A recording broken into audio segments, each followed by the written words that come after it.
You arrive in the cold water beside your mother, and the first thing you feel is her body pressed against yours, pushing you toward the surface. You cannot swim yet. Not really. Your mother's flank guides you upward, and you break the surface for the first time, and you take your first breath through the blowhole on top of your head. You sink a little.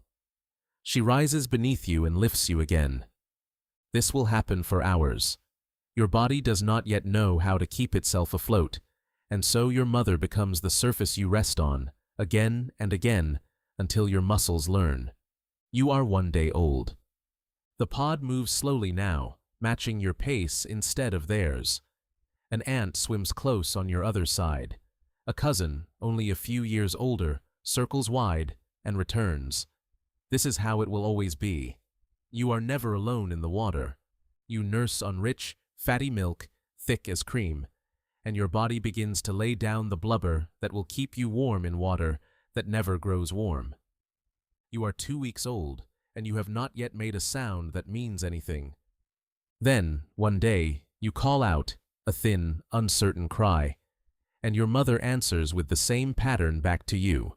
Not a general sound, a specific one, a signature call, yours alone, the one she will use to find you across miles of open water for the rest of both your lives. You are 3 months old when you first hear it. The click, the return, the shape of the world drawn in sound. Your mother sends out a burst of clicks into the dark water ahead, and something out there sends the sound back to her, and she turns toward it without hesitation. You try it yourself. Your clicks are weak, unfocused. They tell you almost nothing. You keep trying. You are 1 year old, and the clicks are sharper now. You can find the school of herring before you can see it. You can find your mother in water so dark that sight means nothing at all. You still nurse. You will nurse for years yet, even as you begin to take fish from the edges of the pod's kills, even as your teeth come in fully and your jaw learns to close on something solid. You are 2 years old when your grandmother teaches you the beach. She swims in low, fast, deliberate, and flings her whole body onto the gravel shore where seals rest, snatching one from the shallows before the tide can save it, then working her way back into the water with a heave of her tail. You try it. You beach yourself too far up. You cannot get back. Your mother and aunt come. They nudge you, roll you, work you back into the water inch by inch, patient, unhurried, as if this happens every day. It does. It happened to your grandmother once. It happened to your mother. It will happen to your own daughter someday, if you have one. You are 5 years old the first time you make the beaching work. Low approach, fast burst, teeth closing on a seal pup before it understands what has happened. Then the hard drag of your body back into deep water, seals still gripped, pod calling around you in celebration clicks that mean nothing else but this. Your grandmother is old now. Her dorsal fin has begun to droop, curling slightly at the tip the way only an aging female's does. She no longer hunts as often. She swims at the edge of the group instead, and when the pod is uncertain, which way the salmon run has shifted, which strait to avoid this season, it is her they wait for. She has seen 40 years of these waters. She remembers currents the rest of the pod has never needed to remember. You are 10 years old when you understand, without anyone teaching you directly, that this is what you are for too, eventually. Not just hunting.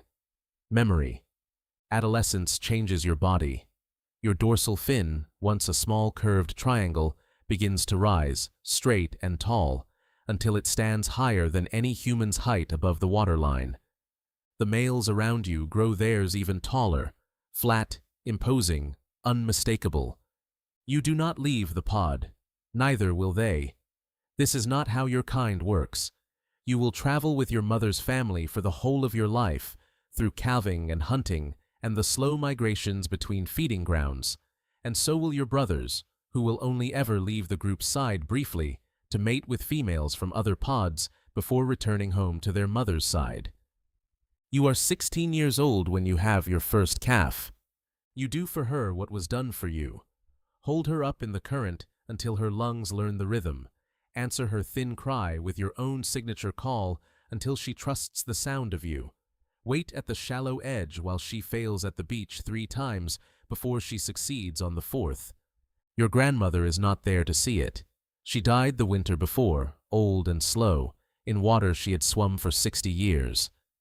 You feel her absence the way the pod feels a missing current, not as an event, but as an ongoing adjustment, a habit of turning toward a place that no longer answers. You are the one they wait for now, sometimes, when the salmon do not come where they should. Years pass in dry season and wet season, in the long low light of northern summers and the total dark of winter dives. You raise a second calf. You lose one, early, to nothing you can name. She simply does not surface one gray morning, and the pod circles the place for a day before moving on, the way orcas do, carrying grief the only way they can, which is forward, together, in formation. You are 40 years old when your body stops giving you calves. This does not mean your life is ending. It means something else.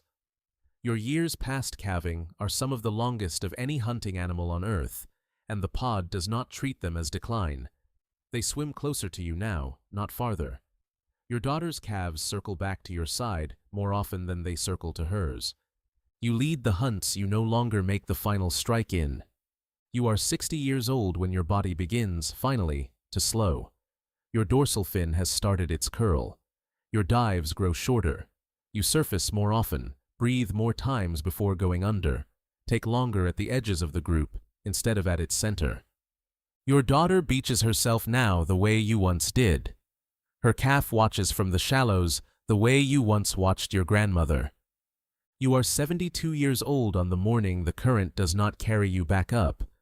Your body sinks slowly, and there is no drama in it, only the long, quiet drift downward through the water column, the same water you have crossed 10,000 times, and your pod does not swim on ahead. They circle. They stay at the surface above you longer than usual, calling in patterns that mean nothing to anyone but each other, and then, because this is what your kind has always done, they move on. Below, in the shallow water near the shore, your granddaughter presses her small body against her mother's side, learning to breathe, learning the rhythm of the surface, held up in the current by a body that once was held up by yours. She has not yet made a sound that means anything. She will.